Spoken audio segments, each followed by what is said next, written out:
अस्सलामु अलैकुम व रहमतुल्लाहि व बरकातुहू। औज़ु बिल्लाहि मिनश शैतानिर रजीम। बिस्मिल्लाहिर रहमानिर रहीम। अल्लाहुम्मा सल्लि अला सय्यिदिना नबियना शफीना मौलाना मुहम्मद सल्लल्लाहु अलैहि व सहाबिहि व अज़वाजिहि बारिक व सल्लिम। সম্মানিত দর্শক, শুরু হতে যাচ্ছে পবিত্র রোজা সম্পর্কে গুরুত্বপূর্ণ আলোচনা অনুষ্ঠান। আজকে আমি আপনাদের সামনে আলোচনা করব রোজা কয় প্রকার এবং কি কি রোজা। আল্লামা রুহুল আমিন রহমাতুল্লাহের লিখিত কিতাব মুদাল্লাল নামাজ শিক্ষার মধ্যে এখানে তুলে ধরা হয়েছে পবিত্র রোজা সম্পর্কে। রোজা হলো, এক নম্বর রোজা হলো ফরজ রোজা, মাহে রমজানের রোজা। উহার কাজা আদায় করাও ফরজ। ২ নম্বর হলো কাফারার রোজা। ৩ নম্বর হলো মানতের রোজা। এই কাফারার রোজা এবং মানতের রোজা হলো ওয়াজিব, আর পবিত্র মাহে রমজানের রোজা হলো ফরজ। তারপরে আসেন 10ই মুহররম আশুরা উপলক্ষে আমরা যে রোজা রাখি, ইহা হলো সুন্নত। তারপরে প্রিয় দর্শক, প্রত্যেক মাসের আরবি মাসের 13, 14, 15 তারিখ এই রোজা আমরা অনেকেই রেখে থাকি। অতএব এই রোজা আমরা কেন রাখি অনেকেই আমাদের জানা আছে। যাই হোক, তারপরে হচ্ছে পবিত্র জুমার রাত্রে কিংবা সোমবারের দিন অনেকে রোজা রাখি। এই রোজা রাখা জায়েজ। 7 নম্বরে 9ই জিলহজ আরাফার রোজা কিংবা উক্ত চাঁদের প্রথম 9 দিবসে রোজা রাখা। 8 নম্বরে শাওয়ালের চাঁদে ঈদুল ফিতরের, শাওয়ালের চাঁদ, ঈদুল ফিতর বললে আমরা অনেকেই বুঝি, রোজার ঈদ বললে আরও ভালো বুঝি সাধারণ মানুষ।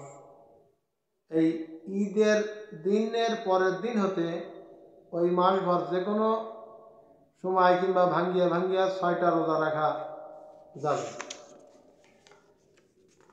তারপরে হলো এই রোজাগুলি হলো মুস্তাহাব। তাহলে ফরজ, ওয়াজিব, সুন্নত, মুস্তাহাব রোজা। পবিত্র সোমবার বা শুক্রবার কিংবা আশুরার দিনে, 10ই মুহররম আশুরার দিনে একটি করে রোজা আমরা যারা রাখবো তারা যেন সাথে আরও একটি করে রোজা যোগ করিয়া রাখি। এখানে আল্লামা রুহুল আমিন রহমাতুল্লাহ এই কথাটা উনি এখানে দলিল দ্বারাই এখানে উল্লেখ করেছেন। আচ্ছা, এবার আসেন রমজানের নির্দিষ্ট তারিখে, পবিত্র মাহে রমজান যে ফরজ রোজা, রমজানের নির্দিষ্ট তারিখে মানতের রোজা কিংবা নফল রোজাতে সন্ধ্যা হইতে দ্বিপ্রহরের পূর্ব পর্যন্ত নিয়ত করিলে সহি হইবে। আমরা আবারও ভালো মতন শোনার বোঝার চেষ্টা করি। রমজানের নির্দিষ্ট তারিখে মানত কিংবা নফল রোজাতে সন্ধ্যা হইতে দ্বিপ্রহরের পূর্ব পর্যন্ত নিয়ত করিলে সহি হইবে। কিন্তু পবিত্র মাহে রমজানের কাজা অনির্দিষ্ট তারিখে মানত কিংবা কাফারা রোজাগুলিতে ফজরের পূর্বে নিয়ত করিতে হইবে।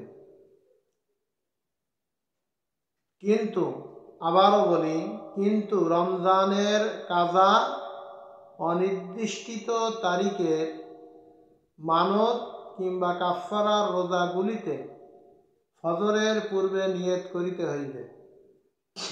প্রিয় দর্শক, আমরা তাহলে বুঝলাম তারপরে পবিত্র মাহে রমজানের রোজা ফরজ, উহার প্রত্যেক দিবস দিনে অন্তরে নিয়ত করা ফরজ, মৌখিক নিয়ত করা মুস্তাহাব। অতএব আল্লাহ রাব্বুল আলামিন আমাদেরকে সহিভাবে বোঝার তৌফিক দান করুন। রোজার নিয়ত নাওয়াইতু আসুমু গাদান লিল্লাহি তাআলা আজ্জা ওয়া জাল্লা মিন ফারদি রমাদানা। এইখানে বলা হয়েছে আমি আগামীকাল মহিমান্বিত আল্লাহ তাআলার জন্য রমজানের ফরজ রোজা করিব। অতএব আর এখানে বলা হয়েছে যে আসুমা গাদান স্থলে আসুমুল ইয়াউম, অর্থাৎ অদ্য রোজা করিব বলিবে। যাই হোক, আল্লাহ রাব্বুল আলামিন আমাদেরকে শোনার বোঝার তৌফিক দান করুন। প্রিয় দর্শক, আল্লাহ তাআলা আমাদেরকে সহিহ আকীদার উপরে প্রতিষ্ঠিত রাখুক। আসসালামু আলাইকুম ওয়া রাহমাতুল্লাহি ওয়া বারাকাতুহু।